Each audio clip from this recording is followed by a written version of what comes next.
Friends, welcome to my new blog. ये हमारे sir लोग हैं। हेलो दोस्तों, जैसा कि आप लोग शायद नहीं जानते होंगे, ये दोनों भी मेरे साथ ही काम करते हैं। हम लोग इंडसइंड बैंक में एक साथ काम करते हैं और मैं इन लोगों से तकरीबन मैंने 3 साल पहले ज्वाइन किया था।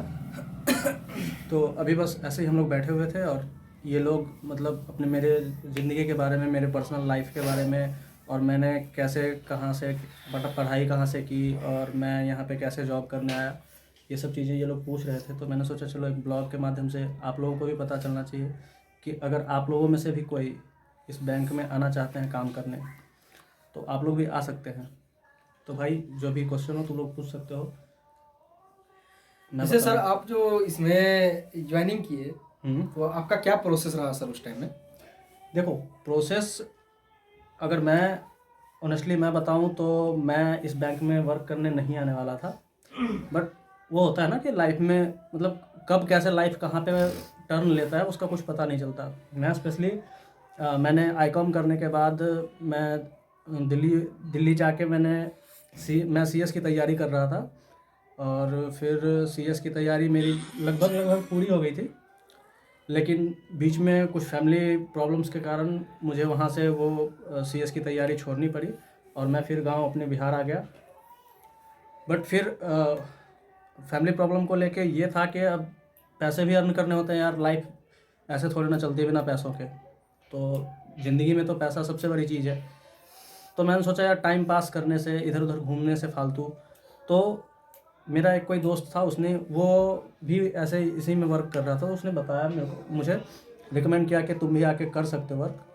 तो मैंने जस्ट ऐसे नॉर्मल इंटरव्यू दिया। हाँ, अगर आप लोग भी आना चाहते हैं तो कोई वो नहीं है। अगर आप इंटर या बीए, बीएससी, बीकॉम जो भी आपने किया है, इंटर से ज़्यादा अगर आपने पढ़ाई की है या इंटर आपका वो हो चुका है, तो आप भी आ सकते हैं। आप अगर आना चाहें, आप इच्छुक हैं, तो आप इनसे संपर्क कर सकते हैं। इनके इनबॉक्स में मैसेज डालिएगा, ये आपको इंटरव्यू का वो बता देंगे और फिर हम लोगों के रेफरेंस से आप आ सकते हैं। सर इसमें तो एग्ज़ाम भी होता है ना, एग्ज़ाम भी देना पड़ेगा? देखिए, नॉर्मल सा एग्ज़ाम होता है। ये नहीं कि हाँ यूपीएससी बीपीएससी का टाइप का एग्ज़ाम होता है, वैसा भी कुछ नहीं है। नॉर्मल सा जो अब जैसे बैंक के वर्क्स हैं आपके, तो इसमें मेन कैश की वो होती है। अब आपको ये पता होना चाहिए कि इंटरेस्ट रेट कैसे निकालते हैं। आप अगर कलेक्शन कर रहे हो, आपको पैसे का नॉलेज होना चाहिए कि हाँ, बस। और ऐसे ही नॉर्मल से ये होती है इसमें एग्ज़ाम। ये नहीं है कि बहुत कोई हार्ड सा एग्ज़ाम होता होगा, वो भी नहीं है। इंटरव्यू तो कोई हार्ड नहीं होता है? नहीं, इंटरव्यू में भी बस वही नॉर्मल से आपसे क्वेश्चंस पूछे जाते हैं और सबसे बड़ी चीज़ होती है रेफरेंस। मैं आप लोग अगर आना चाहते हैं तो मैं रेफरेंस दे दूंगा, उसमें कोई दिक्कत नहीं है। आपकी सिलेक्शन भी हो जाएगी, आप वर्क करना स्टार्ट कर सकते हो। कमाने के लिए तो आपके कैपेसिटी के अनुसार आप कमा सकते हैं। हाँ क्या सर? हाँ, इसमें आप जितना ज़्यादा वर्क करके दोगे, एक नॉर्मल सी सैलरी होती है 15,000 18,000 रुपये की ही सैलरी होती है। लेकिन आप कंपनी को जिस हिसाब से काम करके दोगे, आप यहाँ पे ऐसे स्टाफ भी हैं। मैं खुद एक महीने की 80 हज़ार सैलरी, 70 हज़ार रुपये सैलरी वो कर चुका हूँ।